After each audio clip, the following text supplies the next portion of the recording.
ये लो गाइस, तुम्हारा खाना आ गया। और ये आपका Jain food without onion garlic. Thank you.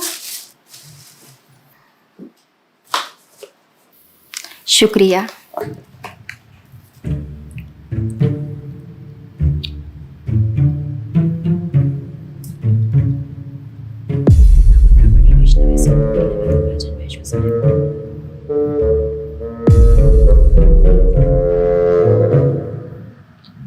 Sorry guys, मुझे नहीं पता था कि तुम लोगों में ऐसा कुछ रिचुअल होता है।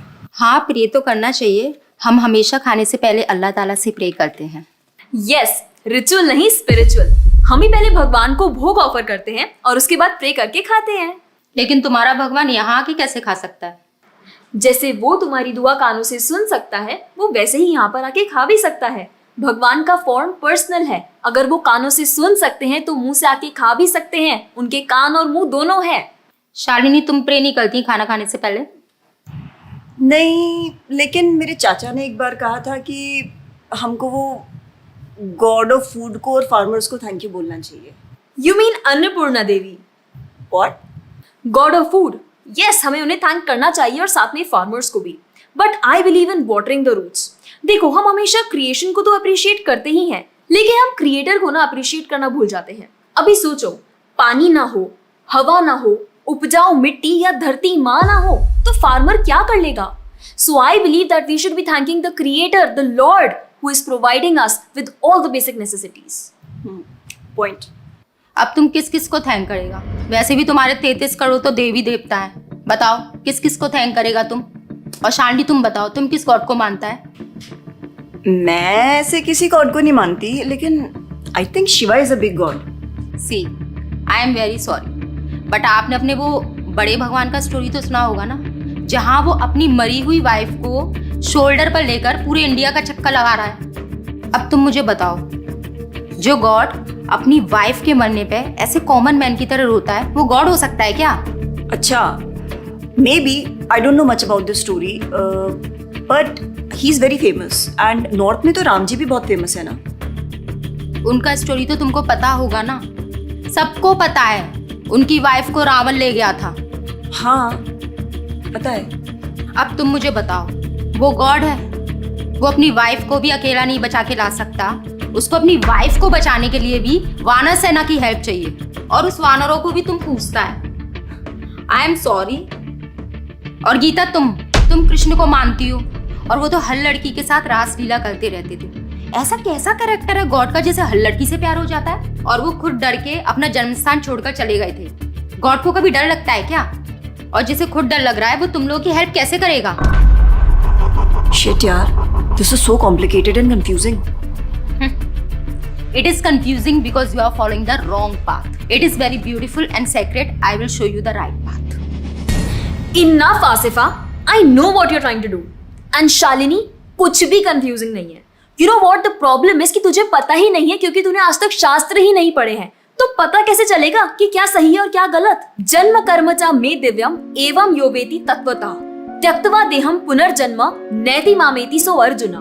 भगवान की लीलाओं को समझना इतना आसान नहीं है। उसके लिए शास्त्रों का अध्ययन करना पड़ता है, और वो भी एक प्रामाणिक गुरु के अंडर रह के उनकी शरण लेके। अब अगर तुमने शास्त्र पढ़े होते तो तुमको ये पता होता कि शिव जी ने जो इमोशंस उसमें दिखाए थे वो शोक नहीं, विरह था। विरह विरह दोनों सेम नहीं होते क्या? Let's start from the basics. शोक इज मेटीरियल एंड विरह इज स्पिरिचुअल। शोक ना दुख की अनुभूति कराता है, whereas जो विरह है उसमें जो सेपरेशन की फीलिंग होती है ना, वो सुख का अनुभव कराती है। भगवान भगवत गीता में ना शोक करने वाले व्यक्ति को मूर्ख बताते हैं। गतासुम अगतासुमश्च नानु शोचन्ति Pandita. A wise man never laments for the living nor for the dead. Bhagavad Gita chapter 2 text 11। अपनों की मौत पे आंसू बहाना शोक है, लेकिन वहीं रामायण देखते देखते जो आंसू निकले ना, वो विरह है, विरह। और ऐसे विरह से हमारा भगवान के प्रति प्रेम बढ़ता है। तो जिस तरह से शिव जी ने विरह को दिखाया था, उसी तरह राम जी भी सीता मैया के जाने के बाद विरह में भटकते हुए रो रहे थे। और यही नहीं, सीता देवी इतनी प्योर है ना कि उन्हें राम जी के अलावा कोई टच भी नहीं कर सकता था। रावण जिनको लेके गया था वो छाया सीता देवी थी। असली सीता देवी तो अग्नि में समा गई थी, और वो अग्नि परीक्षा के वक्त बाहर आई थी। और आसिफा तू क्या बोल रही थी? भगवान राम को अपनी पत्नी को बचाने के लिए वानरों की मदद लेनी पड़ी थी। I mean God is all powerful, right? हाँ, आई मीन वो अकेले भी तो मार सकते थे ना। यार शालिनी, अगर तूने कभी रामायण पढ़ी होती तो तुझे पता होता जब खर और दूषण आए थे अपने 15,000 ऐसे दानवों के साथ जो इंसान को खा जाते थे, उन सब के साथ राम जी ने अकेले बिना किसी की हेल्प के उन सबके चिथड़े उड़ा दिए थे। अब ऐसे राम के लिए रावण को मारना मुश्किल है क्या? हाँ, लेकिन बाद में वानरों की हेल्प क्यों ली? उनको अपनी सेवा में लगाने के लिए, उनकी ग्लोरीज बढ़ाने के लिए। अरे उन्होंने तो एक छोटी सी गिलहरी तक को अपनी सेवा में लगा लिया था। What? कभी पढ़ा हो तो पता हो ना। खैर, और हम हनुमान जी की पूजा इसीलिए करते हैं क्योंकि भगवान तक पहुंचने का रास्ता उनके भक्तों की सेवा है। जब भगवान देखते हैं कि मेरे भक्तों का गुणगान हो रहा है या कोई सेवा कर रहा है तो वो बहुत खुश होते हैं। जैसे मैं तेरी मॉम के सामने अगर तेरी तारीफ करूं तो वो खुश होती है ना। पॉइंट। इसी तरह भगवान हमसे खुश होते हैं जब हम उनके भक्तों की सेवा करते हैं, पूजा करते हैं। और रही बात 33 करोड़ देवी देवता की, आसिफा तू मुझे ये बता, what is your favourite genre in movies? Psychological thriller. और शालिनी तेरी? Romantic and comedy. एग्जैक्टली। जैसे हर किसी का अपने नेचर के अकॉर्डिंग फेवरेट जॉनर होता है, वैसे ही भगवान ने हर किसी के नेचर के अकॉर्डिंग व्यक्ति के लिए उसके नेचर के अनुसार वेद और पुराण दिए हैं। और उन्हीं पुराणों को फॉलो करके लोग अपनी देवी देवता की तरफ अट्रैक्ट होते हैं। और ये सभी देवी देवता भगवान की ही सेवा कर रहे हैं। जैसे रोशनी के देवता सूर्यदेव, हवा के देवता वायुदेव, बारिश के देवता इंद्रदेव। जैसे एक सरकार चलाने के लिए इतनी सारी पोजीशंस होती हैं, वैसे ही इस पूरे ब्रह्मांड को चलाने के लिए अलग अलग देवी देवताओं की जरूरत पड़ती है। तो मतलब वो अपनी पोजीशन का मिसयूज करेंगे, किसी भी लड़की के साथ कुछ भी करेंगे, रास लीला करेंगे। Stop it Asifa, now you are crossing the line. तुझे पता ही क्या है कृष्ण के बारे में? जो लोग बोलते हैं कि कृष्ण करे तो रास लीला है, हम करें तो कैरेक्टर ढीला है, उनको बोलो पहले भागवतम पढ़ लें। ठीक रास लीला से पहले भगवान ने गोवर्धन उठाया था। उनको बोलो पहले जाके गोवर्धन पर्वत उठाए। पैदा होते ही पूतना को मारा था, बच्चे से एक मच्छर नहीं मारा जाता। When he was crawling, मुख में ब्रह्मांड दिखा दिया था। तू अपने मुंह में अपना ये हॉस्टल ही दिखा दे आसिफा। क्या तुम जानते हो द्वारका में भगवान श्री कृष्ण की 16,108 रानियां थी और सबके अलग अलग महल थे और हर एक महल में श्री कृष्ण सबके साथ होते थे एक ही समय पर। रोज सारी रानियां कृष्ण से खुश थीं और उन सब की जरूरतें कृष्णा पूरी करते थे। क्या किसी नॉर्मल से इंसान के लिए ये सब संभव है? आज के टाइम पे तो एक ही नहीं संभलती, लेकिन उस टाइम सारी रानियां एक दूसरे के साथ खुश थीं और उन्हें खुश कृष्ण रखते थे। क्यों? क्योंकि वो भगवान है।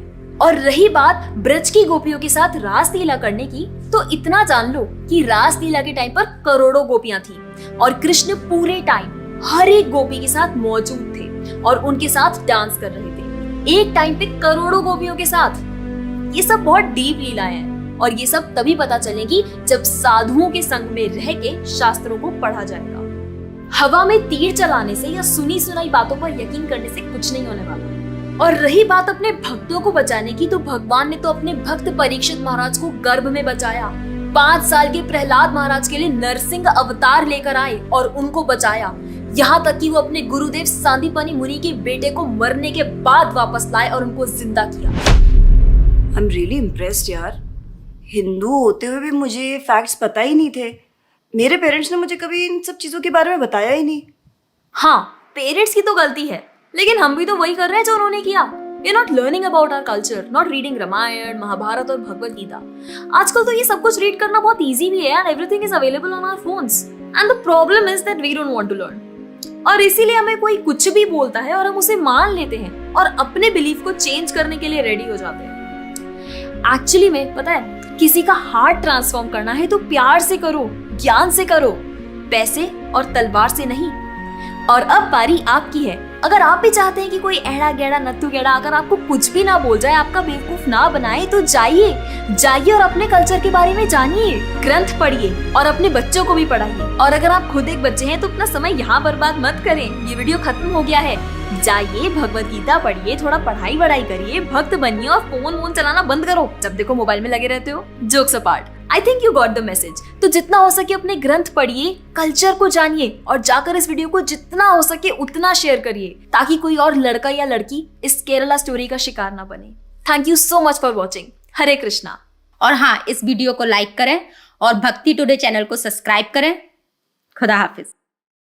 हरे कृष्णा। अगर आपको हमारा वीडियो पसंद आया है और आप हमारे मीनिंगफुल स्पिरिचुअल मैसेजेस को ज्यादा से ज्यादा लोगों तक पहुंचाना चाहते हैं और इस चेंज का हिस्सा बनना चाहते हैं तो हमें सपोर्ट करें। आप हमारी वीडियोस और इक्विपमेंट्स को भी स्पॉन्सर कर सकते हैं। डिटेल्स डिस्क्रिप्शन बॉक्स में है। See you next time. Hare Krishna.